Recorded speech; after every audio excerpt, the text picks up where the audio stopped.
Hello everyone, welcome to new video. कमाई और बचत में आपका स्वागत है। तो चलिए देखते हैं आज हम लोग क्या कर सकते हैं और कैसा हमारा चल रहा है इन्वेस्टमेंट और पोर्टफोलियो, और आज हमने क्या क्या ट्रेड्स लिए हैं।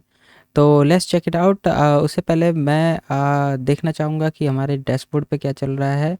यहाँ पर डैशबोर्ड मतलब चैनल डैशबोर्ड पे क्या चल रहा है। चैनल डैशबोर्ड पे देखें तो 1463 जो है हमारे सब्सक्राइबर्स और फैमिली मेम्बर्स हो गए हैं, which is great, which is awesome. But 2K complete नहीं हुआ है, तो वी नीड 2K, है ना। तब से हम लोग 1400 ही देख रहे हैं, तो 1500 करो भाई। इसको 1500 से 2000 के बीच में इसको ले चलते हैं तो मज़ा आएगा, है ना। 2000 लोग होने चाहिए हमारे पास। यहाँ पे देखा जाए तो अर्निंग में अगर मैं जाके देखूँ अपने चैनल के, तो हमारे वॉच आवर्स ही पूरे नहीं हो रहे हैं। यहाँ पे अगर मैं नीचे आके देखूँ तो यहाँ पे आपको दिखेगा कि 4000 वॉच आवर्स हमारा टारगेट है। बट यहाँ पे 2000 से ऊपर ये बढ़ नहीं रहा है। ये 3000 आके फिर रिवर्स हो गया, क्योंकि एक साल हमने मतलब कुछ समय पहले ये 3K था, है ना। 3K था, और उसके बाद अभी जो है ये है 2200 पे आके बैठा है। तो आप लोग वीडियो देखेंगे, शेयर करेंगे, तो ये डेफिनेटली इसको क्रॉस करेगा। क्रॉस करेगा तो हमारा चैनल जो है मोनेटाइज होगा, और फिर हम और अच्छी अच्छी वीडियोस जो हैं इसमें डालेंगे, ठीक है। और जितना चैनल ग्रो करेगा उतना मेरा भी मोटिवेशन ग्रो करेगा। जैसे कि निफ्टी फॉल कर रहा है, ऐसे ही हमारा वॉच आवर्स फॉल कर रहा है। दैट्स नॉट गुड, है ना। तो सब्सक्राइबर्स बढ़ रहे हैं, बट वॉच आवर्स भी बढ़ने चाहिए। You should watch the video. अब देखिए, और अगर नहीं देखा है वीडियोस तो चैनल के डैशबोर्ड पे जाइए। हेलो यहाँ पे एवरीवन, मैंने welcome to playlist new video. Generate कर रखा है, तो आपको दिक्कत नहीं होगी। प्लेलिस्ट में BTC ट्रेड्स हैं, क्रिप्टो की ट्रेडिंग के बारे में बताया है। एक्सनेस के बारे में अभी मैं और रिसर्च कर रहा हूँ थोड़ा, तो उसको और देखेंगे। ऑप्शन बाइंग के कुछ लाइव ट्रेड्स हैं, वो आप देख सकते हैं। ETF शॉप कैसे चलता है वो देख सकते हैं। और डेली एनालिसिस आप पुराने वीडियोस भी देख सकते हैं जाके, मैंने कैसे इन्वेस्ट किया था। कुछ अदर टॉपिक्स हैं, और यहाँ पे देखा जाए तो ऑप्शन सेलिंग के कुछ लाइव ट्रेड्स थे, वो मैंने डाला हुआ है। मार्केट एजुकेशन के बारे में डाला हुआ है। और जनवरी के जितने भी मैंने वीडियोस बनाए हैं वो सारे इसमें हैं। तो बहुत सारा कंटेंट है नीचे देखने के लिए। आप लोग जा करके यहाँ पे प्लेलिस्ट पे देखें तो सब कुछ ऑर्गेनाइज्ड है। Systematic investment plan, profit statement, जितने भी हमने प्रॉफिट बुक किया है वो यहाँ पे आपको मिल जाएगा। और कैसे FNO में लॉसेस हुए थे, मेरे पहले पुराने वीडियोस हैं, वो मिल जाएंगे आपको। USD INR करेंसी अब बंद हो गया है, पहले ये सब था। Q&A के कुछ वीडियोस हैं, लोगों के क्वेश्चन से आपको भी मतलब समझ में आ सकता है चीज़ें, है ना। SIP की स्ट्रेटजीज थी, ये सारा कुछ आप देख सकते हैं ना। तो गो एंड वॉच। पे कोई नोटिफिकेशन आया है?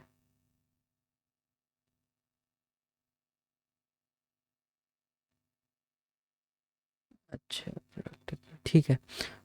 ओके, तो बहुत सारे वीडियोस हैं, चीज़ें हैं, तो गो एंड वॉच इट। आप लोग देखिए इसको, और आपको अच्छा लगता होगा डेफिनेटली। तो चलिए एक बार देखते हैं अपना डिस्क्लेमर क्या कहता है। डिस्क्लेमर हमारा यही कहता है कि यहाँ पे हम लोग जो भी करते हैं, तो एक स्क्रीन ब्रश। तो डिस्क्लेमर यही कहता है कि यहाँ पर जो भी हम सीखते समझते हैं वो आपको जो भी इन्वेस्टमेंट करनी है अपने दिमाग से करनी है, किसी और के कहे पे नहीं करना है। और यहाँ पे 1K को 2K करना है, ठीक है, फटाफट। टेलीग्राम भी है हमारा, इंस्टाग्राम भी है, तो जाके उस पर आप लोग देख सकते हैं, बातचीत कर सकते हैं, ठीक है। एक बार हम लोग यहाँ पे ETF शॉप की शीट देखते हैं। यहाँ पे देखें तो मोरालिटी, मोमेंटम, सारे वही स्टॉक्स हैं जो हमारे पास ऑलरेडी हैं। तो I am not gonna buy. आप लोग को अगर समझ में आए तो यू कैन इन्वेस्ट अकॉर्डिंगली, आप उस हिसाब से देख लीजिए, ठीक है। ज्वेलरी शॉप में देखते हैं क्या चल रहा है, बहुत दिन से हमने इसको भी टच नहीं किया है। ज्वेलरी में सब कुछ ऊपर है और सिल्वर ऊपर है, तो अपना फ़ायदा होगा, क्योंकि सिल्वर हमने अच्छा खासा होल्ड किया हुआ है। स्टॉक्स में देखते हैं क्या चल रहा है। एक्सिस बैंक काफ़ी नीचे है, ICICI बैंक, L&T, ये सारे नीचे हैं। एक्सिस बैंक में पता नहीं क्या हुआ है। कुछ खास इसमें न्यूज़ भी नहीं आई है, फिर भी ये नीचे जा रहा है। By the way, axis bank, ICICI bank, L&T, ये सारे गुड स्टॉक्स हैं और अच्छे स्टॉक्स हैं। यहाँ पे देखा जाए तो यहाँ पे एक भी स्टॉक ऐसा नहीं है जो कि कूड़ा कचरा हो। These are top 10 stocks of Nifty 50। Nifty 50 में जो सबसे ऊपर के 10 स्टॉक्स हैं वो हैं। तो इसमें कुछ भी कचरा नहीं है। ऑब्वियसली इनकी मार्केट कैप भी बहुत ज़्यादा है। HDFC बैंक देखें, रिलायंस देखें, आईसीआईसीआई बैंक देखें, इन्फोसिस, ये सारे बढ़िया स्टॉक्स हैं और इसमें कभी भी पैसा डालना जो है बर्बाद तो नहीं होना चाहिए मेरे हिसाब से। बट डेफिनेटली जब मार्केट गिरेगा तो यही वो स्टॉक्स हैं जो लोग सेल करते हैं, जिसकी वजह से इंडेक्स गिरता है या गिरते हुए दिखता है, प्रतीत होता है हमें है ना। So definitely we will see some losses in our portfolio. तो यहाँ पे देखा जाए तो 5% जो है हमारा पोर्टफोलियो डाउन है कंपेयर टू एंटायर होल्डिंग, और 26,000 हमारा यहाँ पे लॉस दिखा रहा है, विच इज़ ओके। तो चलिए होल्डिंग में जाके देखते हैं कौन सबसे ऊपर है, कौन क्या कर रहा है। एक्सेस सिल्वर देखें तो यहाँ पे 14% दिखा रहा है, और सिल्वर 20 थोड़ा सा पुश हुआ है आज, तो 7% जो है ये दे रहा है। एमएच के टेक 7% दे रहा है। कोटक बैंक जो है वो भी 5% समथिंग दे रहा है। एचडीएफसी बैंक है वो भी दे रहा है। देखते हैं आज सबसे ज़्यादा अप कौन सा हुआ है। तो हिंदुस्तान यूनिलीवर में थोड़ी सी अप साइड की मूवमेंट आई है, तो which is good for us. अभी भी ये 10% नीचे है। हमने लगभग 2-3 बार इसमें जो है इन्वेस्ट कर चुके हैं इसमें, तो definitely we will check it. MH के टेक है, ये थोड़ा 7.8% है, तो इसको कल हम एग्जिट करेंगे, देखेंगे नेक्स्ट डे कैसा होता है। अगर 8-9% पे जाता है तो डेफिनेटली एक हमें अच्छा इसमें रिटर्न मिल रहा है, 1000 कुछ के आसपास मिल रहा है, which is good, which is nice, है ना। हिंदुस्तान यूनिलीवर अप हुआ है, और सिल्वर 20 सिल्वर से रिलेटेड जितने भी है वो हुए हैं। एफएमसीजीआई में थोड़ी सी पॉजिटिवनेस आई है, और बाकी सब तो फिर नेगेटिव ही है ठीक है, तो मार्केट आज थोड़ा सा डिफरेंट बिहेव कर रहा था।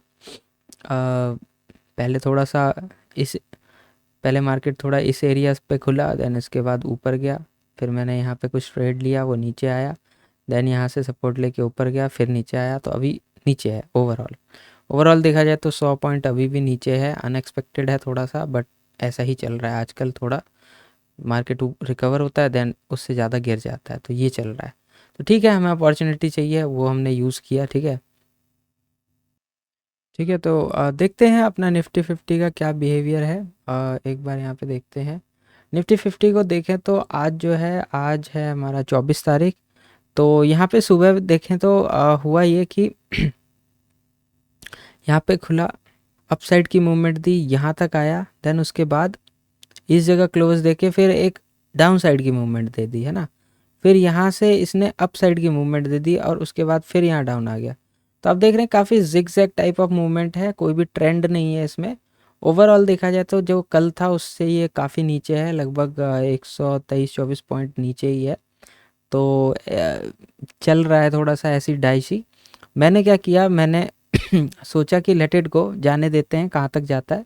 जब यहाँ पे आने के बाद इसने एक रेड कैंडल 2 मिनट के टाइम फ्रेम में बनाया छोटा, तो यहाँ पे मैंने एक ट्रेड लिया, और डाउन साइड का मैंने प्लान किया था, और ऐसा ही हुआ, नीचे की तरफ आया। नीचे की तरफ आया तो हम उससे एग्जिट कर गए। देन उसके बाद यहाँ पर एक सपोर्ट बना रहा था, तो उस सपोर्ट पे जब मैंने एक ट्रेड लिया तो अप साइड की एक अच्छी मूवमेंट मिली, उसमें मेरा बहुत अच्छा जो है प्रॉफिट हुआ। देखिए इस एरिया में कहीं मैंने सपोर्ट फाइंड आउट करके यहाँ पे पुट को शॉर्ट किया था, बट उसमें मेरा लॉस हो गया। ठीक है, तो उस लॉस को मैंने छोड़ दिया। फिर उसके बाद देखा कि जब मार्केट टर्न अराउंड हो रहा है, इधर से घूम रहा है, तो घूमने के समय मैंने कॉल साइड का एक वो बनाया, पोजीशन बनाई, देन उसमें मेरे को अच्छा खासा फ़ायदा हुआ। हालांकि मैं बीच में निकल गया, बट डेफिनेटली उसमें अच्छा खासा प्रॉफिट हो गया हमारा। ठीक है, तो मैं दिखाना चाहूँगा, एक बार देखते हैं ट्रेड में। हाँ, यहाँ पे अगर हम देखें, मैं अगर इसको 2 मिनट पे करता हूँ तो आप देखोगे सुबह, हाँ, इस एरिया में जब ये वाली कैंडल बनी, ये छोटी वाली, तो यहाँ पे मैंने जो है इसको डाउनवर्ड्स के लिए जो है पुट बाय किया था, और यहाँ तक आकर के यहाँ तक आया था, बट डेफिनेटली यहाँ पे जब इसने रिवर्स लिया तो मुझे इससे निकलना पड़ा।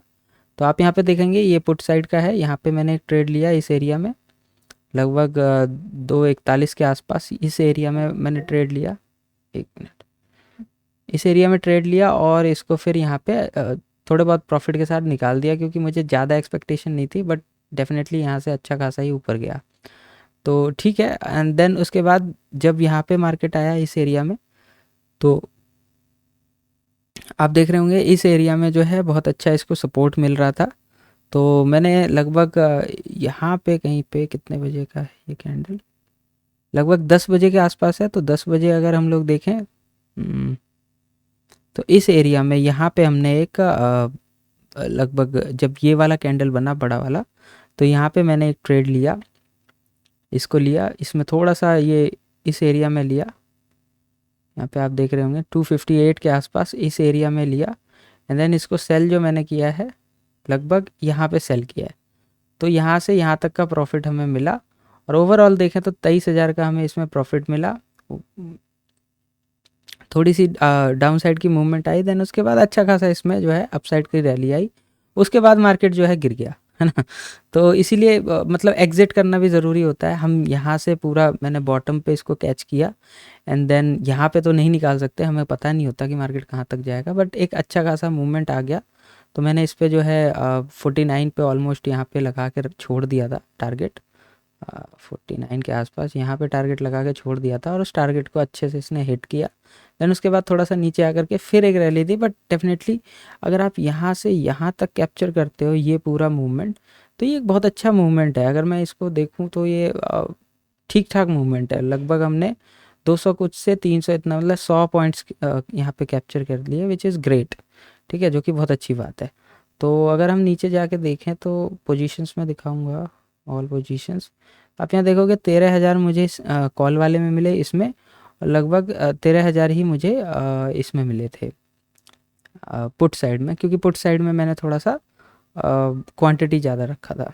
तो पुट साइड में जनरली मैं क्वांटिटी अधिक रखता हूँ, क्योंकि नीचे की मूवमेंट फास्ट होती है, और अप साइड के लिए थोड़ा सा मैं 150 क्वांटिटी मैंने रखा था, ज़्यादा नहीं, 150। तो 150 में जो मूवमेंट होती है वो लंबे पॉइंट्स कैप्चर होने पे बड़ा हमें दिखता है ना।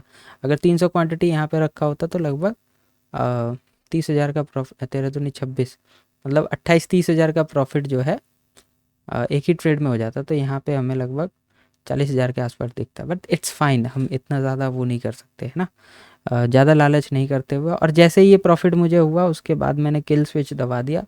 किल स्विच के बाद जो है आप इसमें ऑर्डर नहीं लगा सकते, जैसा कि मैं आपको अभी दिखाऊं। अगर मैं चाहूँगा बाय करना तो ये रिजेक्ट हो जाएगा, और आप अगर नीचे रीज़न देखोगे जाके रिजेक्शन का ऑर्डर्स में, तो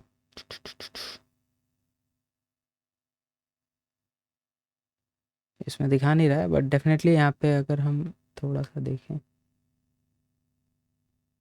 हाँ, यहाँ पे आप देखें ना, reason your take a break feature is currently active, so you will not be able to do any order, है ना, will not be able to place any orders और sell your holding for rest of the day.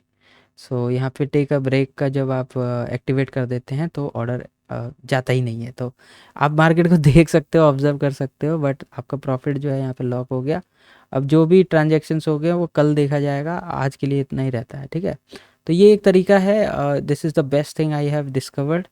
तो उसमें बहुत अच्छा है। Nifty bank देखें तो 200 पॉइंट जो है नीचे गया है। निफ्टी बैंक में अब ट्रेडिंग में करता नहीं ज़्यादा, क्योंकि डेफिनेटली यहाँ पे जो है स्कोप ही ख़त्म हो गया है ट्रेडिंग का। मंथली ऑप्शंस में क्या ही ट्रेड करेंगे, डीके भी नहीं होता है। अगर पहले क्या होता था, मंथली वीकली में अच्छा खासा हमें डीके मिलता था, तो एक ही ट्रेड में 17,000 18,000 हो जाते थे। अगर दो ट्रेड अच्छे निकल गए तो हमारे 17 दूनी 34-35,000 या 50,000 भी बन जाते थे। बट डेफिनेटली अब हम लोग, हमारे पास ऑप्शन ही एक है, तो यहाँ पे हम निफ्टी पे ही ज़्यादा फोकस करते हैं, ठीक है, बैंक निफ्टी पे नहीं कर पाते।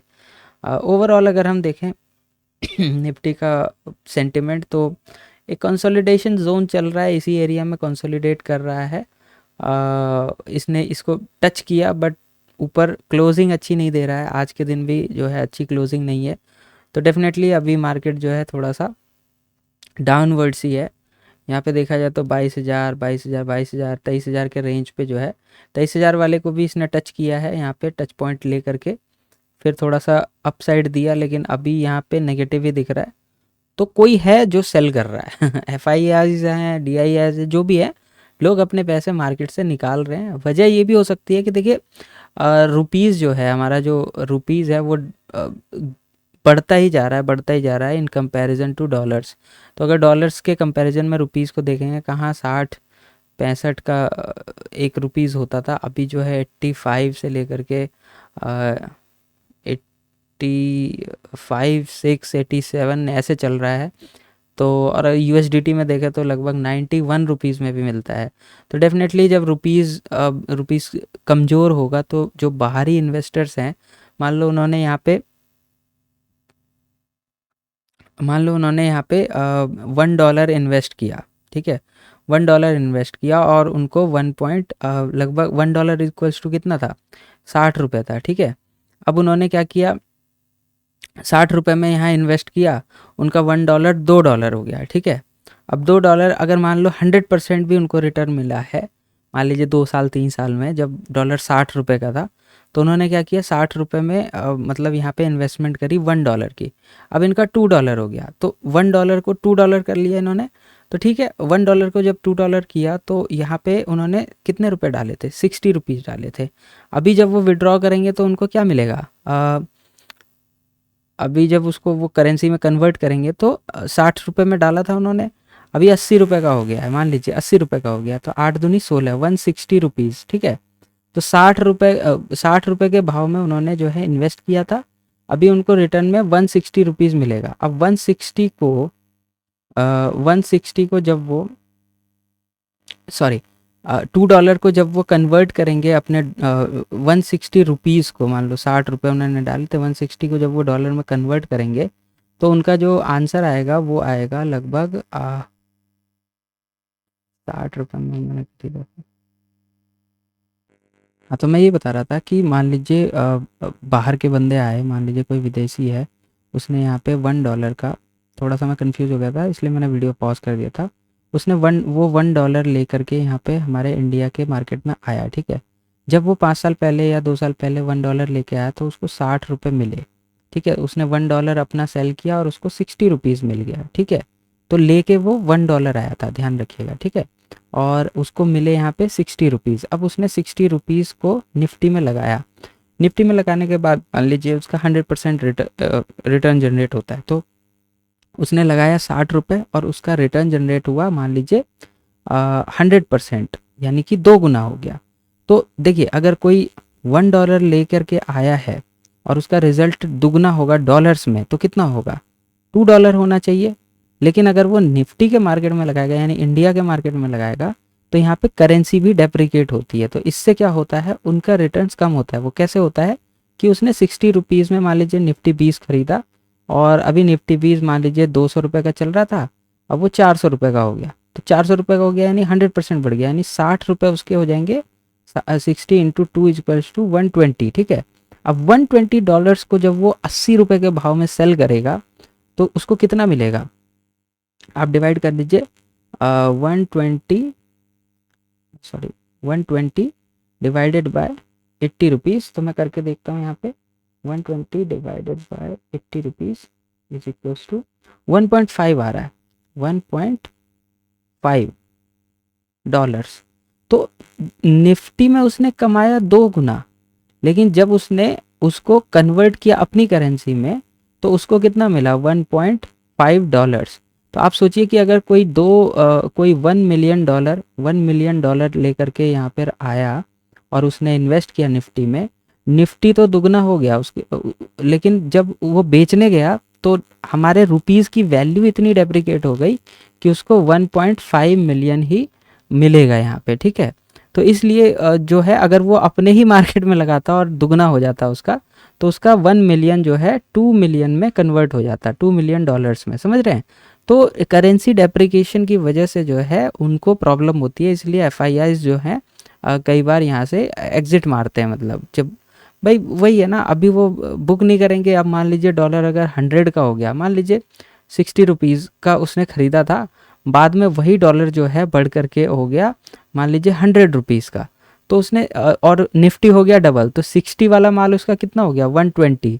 और जब वो 120 को 100 से डिवाइड करेगा तो 1.2 मिलेगा, यानी $1 मिलियन लगाने के बाद और हमारे मार्केट के डबल होने के बावजूद उसको 2 मिलियन डॉलर्स ही बनेंगे, जबकि रुपीज़ में जिसने इन्वेस्ट किया होगा, यानी जो होम घर के लोग हैं उन्होंने जो इन्वेस्ट किया होगा उनको 60 का 120 पूरा पूरा मिलेगा। लेकिन उनको क्या मिला उनको डॉलर में नुकसान हो गया। तो जो बाहर के लोग इंडिया में इन्वेस्ट करेंगे उनको थोड़ा सा लॉस देखने को मिलेगा, क्योंकि हमारी करेंसी डेप्रिकेट हो जाती है। जब वो करेंसी कन्वर्ट करते हैं तो उनको जो है उसमें ओवरऑल जो है उनका पूरा क्या कहते हैं नेट टू नेट जो है वो लेस होता है इन कंपैरिजन टू जो हमारे अंदर के लोग हैं, मतलब विद इन इंडिया है। तो डेफिनेटली इस वजह से जो है लोग अपने पोजीशंस को कट करते हैं, विड्रॉ करते हैं।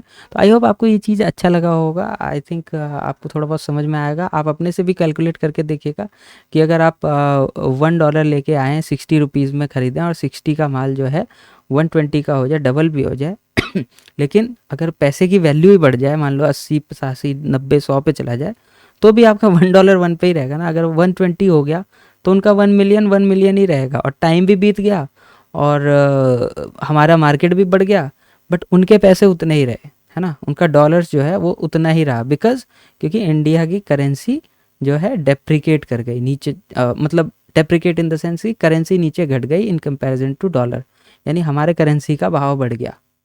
करेंसी का भाव नहीं बढ़ा, मतलब डॉलर के कंपैरिजन में हमें ज़्यादा पैसे देने पड़ रहे हैं। तो ऐसा कुछ है। मैंने इस पे थोड़ा सा सोचा, मुझे लगा बताना चाहिए तो बता दिया मैंने। चलिए ठीक है, आज के लिए इतना ही रखते हैं। Thank you very much, take care and bye bye.